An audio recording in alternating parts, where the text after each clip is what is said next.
الحمد لله رب العالمين، وصلى الله وسلم على نبينا محمد وعلى آله وصحبه وسلم تسليما كثيرا إلى يوم الدين. نسأل المولى سبحانه جل في علاه أن يجعلنا وإياكم من المقبولين، ونسأله سبحانه جل في علاه أن يجعلنا وإياكم من المباركين. أيها الكرام، الحديث بين يديكم عن العبادة في السراء والضراء، ولعل المسلم حينما ينظر إلى كتاب الله جل وعلا فالله جل وعلا يخاطبه ويقول: وما خلقت الجن والإنس إلا ليعبدون. ومفهوم العبادة لا تنحصر في صلاة أو صيام أو قراءة قرآن أو صدقة أو بر وإحسان، فقد قال شيخ الإسلام ابن تيمية: العبادة هو اسم جامع لكل ما يحبه الله ويرضاه من الأقوال والأفعال الظاهرة والباطنة. وهذا المفهوم العظيم لهذه العبادة يجعل الإنسان يعيش ويتقلب في كل لحظات حياته وهو عابد لله الواحد الأحد. وبالعكس، حينما ينظر الإنسان إلى بعض أعماله أنها عبادات معينة والباقي تجده لا يحتسب فيها النية ولا يستشعر مقام الله جل وعلا في ذلك، فقد تفوت عليه فرصا عظيمة تكون له سجل من حسناته. والعبادة في السراء والضراء فيها معنيان عظيمان، فلعلنا نبحر وإياكم في معنى العبادة في السراء. السراء هو كل خير يعطى المسلم فيحقق عبودية الله في ذلك. وأول قضية وأعظم قضية حينما يدرك المسلم هذه العبادة أو هذه النعمة، فأول قضية أن يثني على الله بما هو أهله، وهي 3 أنواع: شكر باللسان، وشكر بالجنان، وشكر بالأعمال. فأما شكر باللسان فهو أن يثني على الله وأن يحمده، والله جل وعلا يقول: ولئن شكرتم لأزيدنكم. ولذا ينبغي دائما الإنسان دائما أن يثني على الله في كل صغيرة وكبيرة، ولا ينظر أنه يثني على الله في بعض النعم، فكم من النعم التي لا يقدر ثمنها ولا يعرف قدرها إلا إذا فقدت. ولذا يقال: الصحة تاج على رؤوس الأصحاء لا يراه إلا المرضى. حينما يكون الإنسان متعافي وذو خير وعافية ورزق، فينسى عن نفسه أن هذه من النعم قد سلبت عند كثير من الناس. ولذا ينبغي دائما أن يكثر الإنسان من ثنائه على الله جل وعلا: اللهم لك الحمد كما ينبغي لجلال وجهك وعظيم سلطانك. يكفيك لو بذلك نعم الله جل وعلا بهدايتك إلى الإسلام والقرآن والصلاة والعبادة. كم من كثير من البشر محرومون من هذه النعمة العظيمة. 6 مليار و800 مليون هم من هم في دائرة الإسلام، وكم من البشر خارج عن هذه النعمة العظيمة. ولذا اللهم لك الحمد على هذه النعم التي ينبغي دائما أن نثني على الله بما هو أهله ليديمها علينا ويجعلنا نقدرها ونثمنها ونستشعر بهذه النعمة العظيمة ونثني على الله بما هو أهله. القضية الثانية قالوا: ثناء الله بقلبك. وما معنى ذلك يا كرام؟ هو أن يعمد قلبك أنك تعلم ليس لذلك النعمة إلا من الله وحده. قالوا: هو الاعتراف واليقين بأن الله هو سبحانه الوحيد يدفع الضر ويجلب النفع.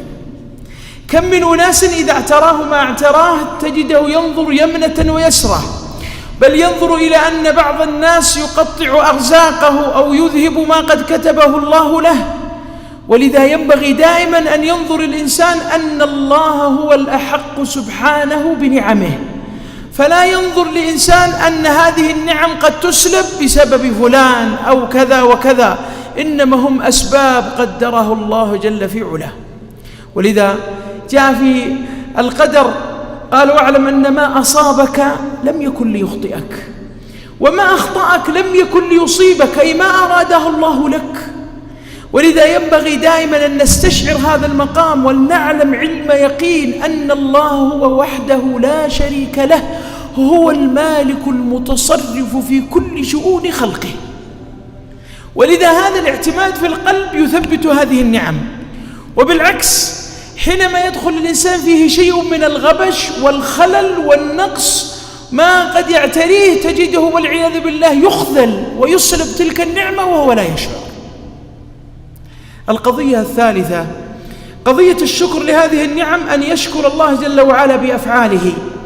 فحينما يعطيك الله جل وعلا قوة وصحة وسعة رزق فاتق الله واجعلها في طاعته.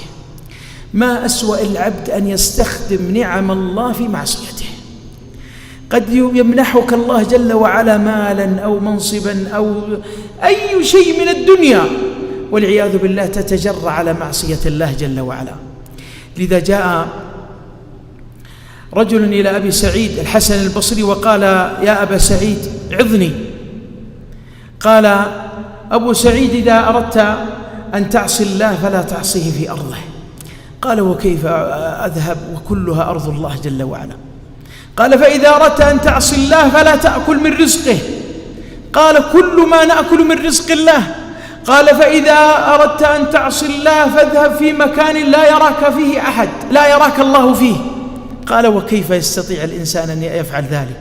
قال: فإذا أردت أن تعصي الله فإذا أتتك الزبانية في القبر فادفعهم فلا تجعلهم يفعلون معك شيئا.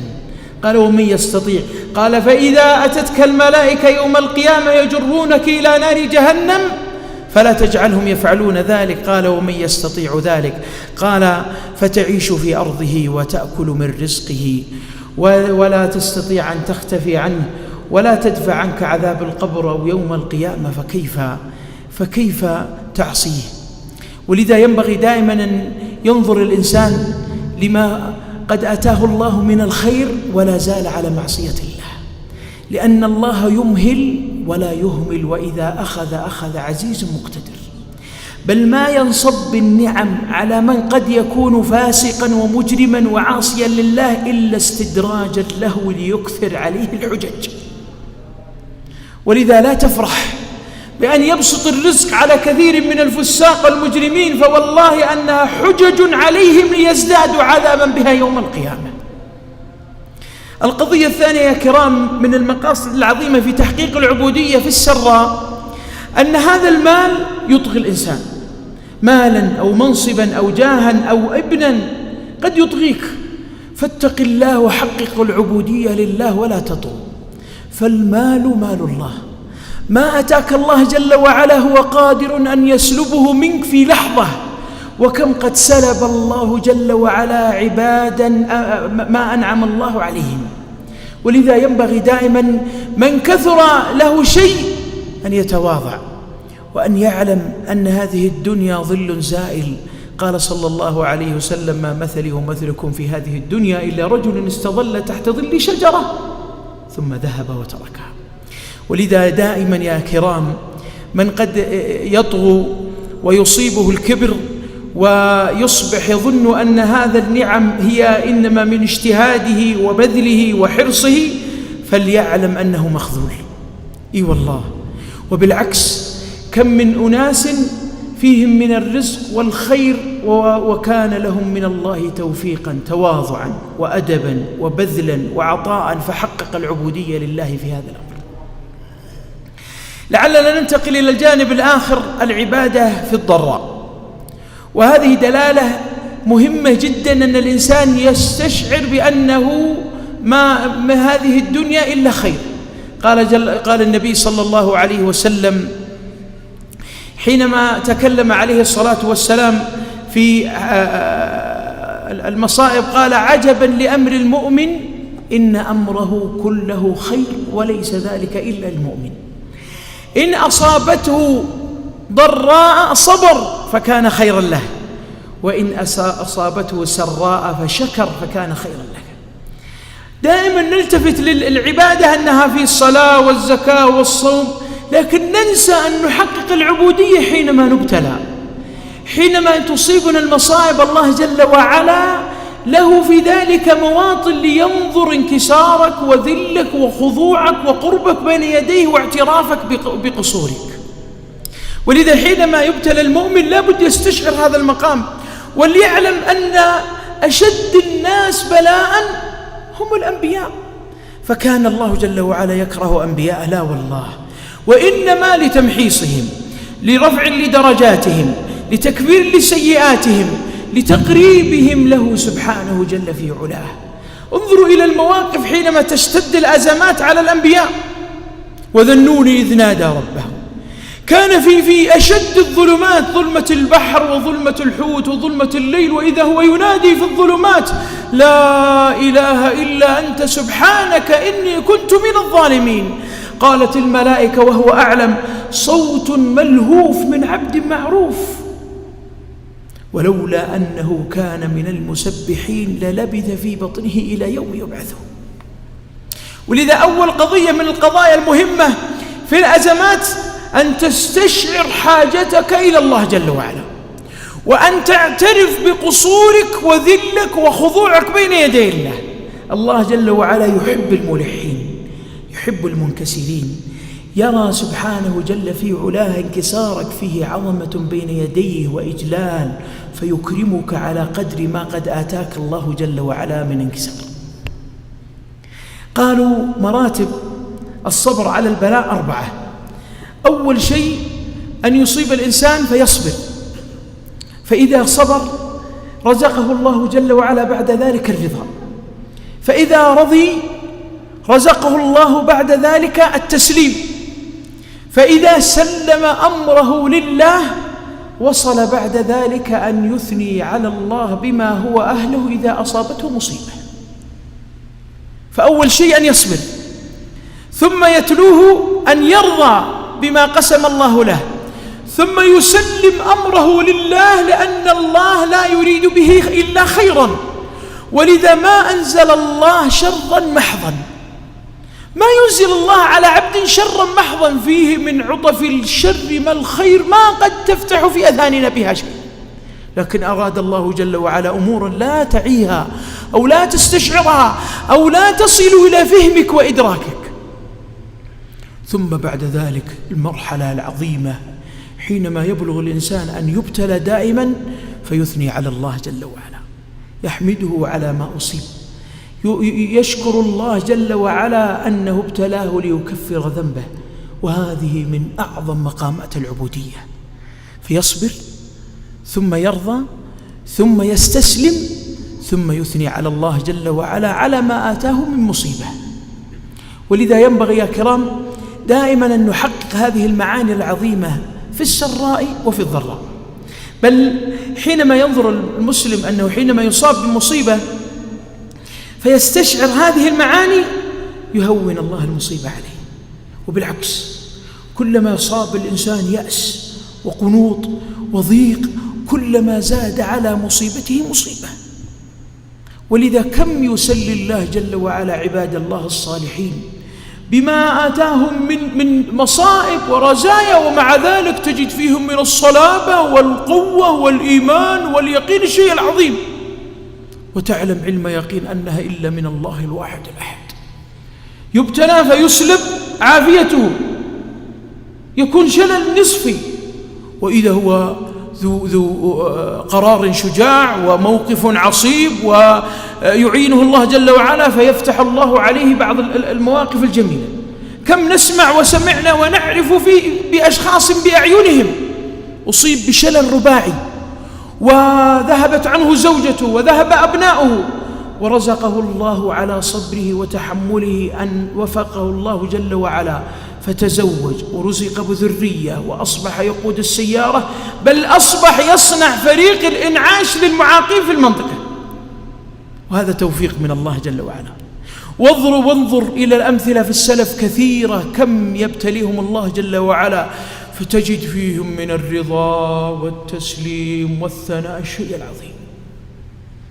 ولذا ينبغي دائما يتعلم الإنسان في مواطن الأزمات كيف يحقق العبودية لله.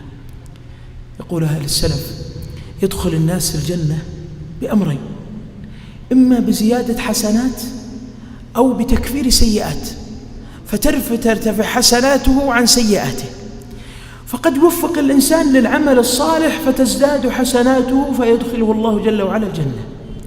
وقد لا يوفق للعمل الصالح، لكن يبتليها الله جل وعلا ابتلاءات فيكفر ذنوبه فلا يبقى عليه ذنبا، فإذا بعمله القليل يدخله الله الجنة. ولذا لا يحتقر الإنسان ما قد يصيبه وما قد يبتليها الله جل وعلا، قد يكون فيها أمور عظيمة لا يعلمها. أسأل الله جل وعلا أن يصلح أحوالنا وقلوبنا، ونسأله سبحانه جل في علاه جعلنا وإياكم موفقين أينما كنا، ونسأله سبحانه جل في علاه جعلنا وإياكم ممن يحقق العبودية في السراء والضراء، ونسأله سبحانه جل في علاه أن يحفظ هذه البلاد وأن يديم عليها أمنها واستقرارها، وأن ينصر ولي أمرنا على الحق. اللهم أره ونائبه الحق حقا وارزقهم اتباعه، وأرهم الباطل باطلا وارزقهم اجتنابه. جزا الله أخينا وشيخنا الشيخ خالد على هذا التنسيق، وجزا الله الأخوة في جمعية الدعوة على إتمامهم وترتيبهم، وجزاكم الله خيرا على حسن الاستماع، وصلى الله وسلم على نبينا محمد. جمعية الدعوة والإرشاد وتوعية الجاليات بأبها، بالدعوة نحيا.